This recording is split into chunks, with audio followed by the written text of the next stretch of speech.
အားလုံးပဲမင်္ဂလာပါရုံးမီ Village Food Cooking Channel မှာကြိုဆိုပါရစေဟုတ်ကဲ့ဒီအစီအစဉ်ကလေးကနေငရမ်းဘလူရွက်ရဲ့စားသုံးပုံအမျိုးမျိုးနဲ့ဆေးဘက်ဝင်ပုံအမျိုးမျိုးတို့ကိုတင်ဆက်ပြောပြပေးသွားမှာဖြစ်ပါတယ်ခင်ဗျာအဆုံးထိကြည့်ရှုအားပေးဖို့ဖိတ်ခေါ်ပါရစေခင်ဗျာငရမ်းဘလူပင်ကိုတော့မြန်မာနိုင်ငံအနှံ့အပြားမှာအလေးကျပုတ်ပင်အဖြစ်တွေ့ရလေရှိတယ်အထူးသဖြင့်ကတော့မြန်မာပြည်အောက်ပိုင်းရဲ့တော်ရန်ဇက်တွေခင်နန်းဇက်တွေလယ်ကွင်းဇက်တွေရွာဇက်နယိုးဘေးတွေမှာအများအားဖြင့်တွေ့ရလေရှိတယ်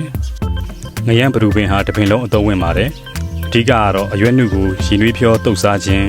တိုးစရာအဖြစ်ပြုလုပ်ခြင်းချင်းဟင်းချက်စားခြင်းတို့ကိုပြုလုပ်နိုင်ပါတယ်ငရမ်းဘလူရွက်မှာပါဝင်တဲ့အာဟာရဓာတ်တွေကတော့ဗီတာမင် A ဗီတာမင် C ဗီတာမင် B3 ဗီတာမင် B12 ဗီတာမင် B6 အမြင့်ဓာတ်ဇင်ကယ်လ်ဆီယမ်မက်ဂနီဆီယမ်အမိုင်နိုအက်ဆစ်ကော်ပါပိုတက်ဆီယမ်ပရိုတင်းကာဘိုဟိုက်ဒရိတ်တို့ပါဝင်ကြပါတယ်ဒါကြောင့်ကင်ဆာရောဂါကိုသက်သာစေနိုင်တယ်မဖြစ်အောင်လည်းကာကွယ်ပေးနိုင်စွမ်းရှိတယ်ခန္ဓာကိုယ်ကိုအကျိုးပြုတဲ့ဘက်တီးရီးယားတွေကိုအားဖြည့်ပေးပြီးခန္ဓာကိုယ်ကိုထိခိုက်စေနိုင်တဲ့ဘက်တီးရီးယားတွေကိုတော့တိုက်ထုတ်ပေးနိုင်စွမ်းရှိပါတယ်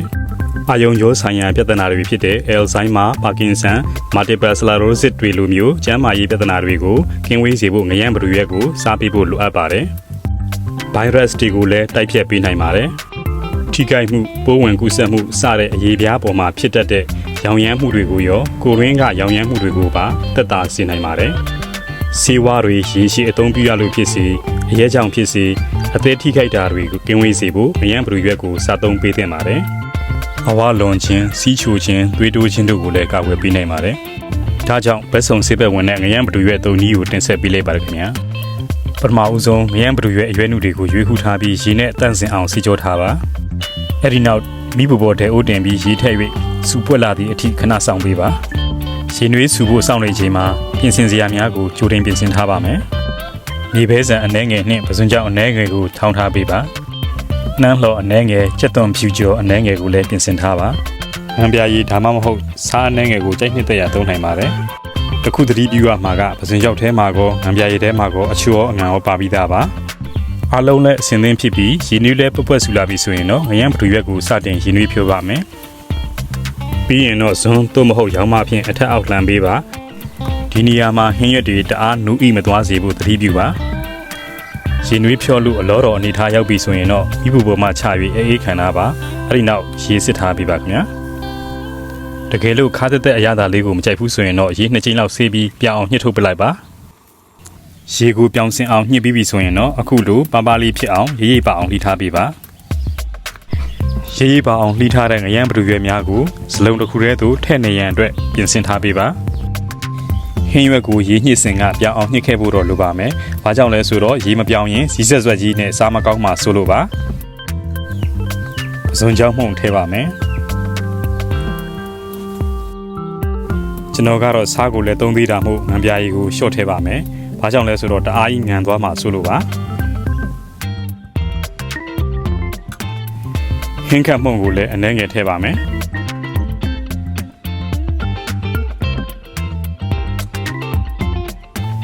စားအနှဲငယ်ထည့်ပါမယ်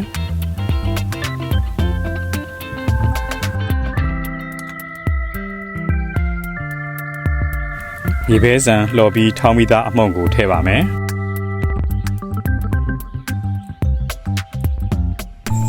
နောက်ဆုံးမှာတော့ကြက်သွန်နီစီချက်ကိုထည့်ပါမယ်ဒါတွေအားလုံးပြီးပြီဆိုရင်တော့နယ်လို့ရပါပြီခင်ဗျာအရသာအားလုံးနှံ့ဆက်သွားပြီဆိုလို့ရှိရင်တော့တခြားနောက်ပကံတစ်ချက်တည်းကိုပြောင်းထည့်လိုက်ပါနှမ်းလှော်ကိုဘော်ကနေဖြည်းဖြည်းချင်းဖြူထည့်ပေးပါခင်ဗျာ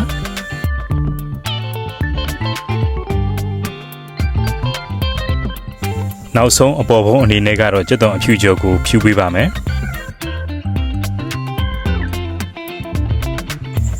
အဆက်ကြိုက်တဲ့သူများအတွက်ငေးသီးစိမ်းကိုပြင်ပေးလို့ရပါတယ်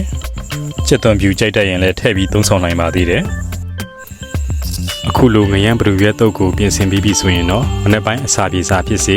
နေ့လယ်ပိုင်းရေနွေးချမ်းနဲ့ဖြစ်စေကြိုက်နှစ်သက်သလိုစားသုံးနိုင်ပါတယ်အရသာလေးကလည်းအနှဲငယ်ခါသက်သက်မှုလက်ဖက်တုပ်ကြိုက်တတ်သူများအတွက်အဆင်ပြေလာပါတယ်အခုလိုအာဟာရဓာတ်များစွာပါဝင်ပြီးကျန်းမာရေးအတွက်အထောက်အကူပြုတဲ့ငရမ်းဘလူရွက်ကိုတော့မကြာခဏစားသုံးပေးသင့်ပါတယ်ခင်ဗျာကဲပြည်သက်ကြီးတို့ရေ ဒီဗီဒီယိုလေးကိုကြည့်ရှုပြီးတစုံတရာအကျိုးရှိရဆိုရင်တော့ကျွန်တော်ရဲ့ channel လေးကို like share subscribe လုပ်ပေးသွားကြပါအောင်ခင်ဗျာYummy Village Food Cooking Channel မှာပေးသက်ကြီးတို့အတွက်ချက်နည်းပြုတ်နည်းမျိုးစုံတို့ကိုအစဉ်ဆက်မပြတ်တင်ဆက်ပေးသွားမှာဖြစ်ပါတယ်ခင်ဗျာဒီဗီဒီယိုလေးကိုအဆုံးထိကြည့်ရှုအားပေးကြတဲ့အတွက်ပေးသက်ကြီးတူဦးတယောက်ချင်းစီတိုင်းကိုအထူးကျေးဇူးတင်ရှိကြောင်းပြောကြားအပ်ပါတယ်ခင်ဗျာ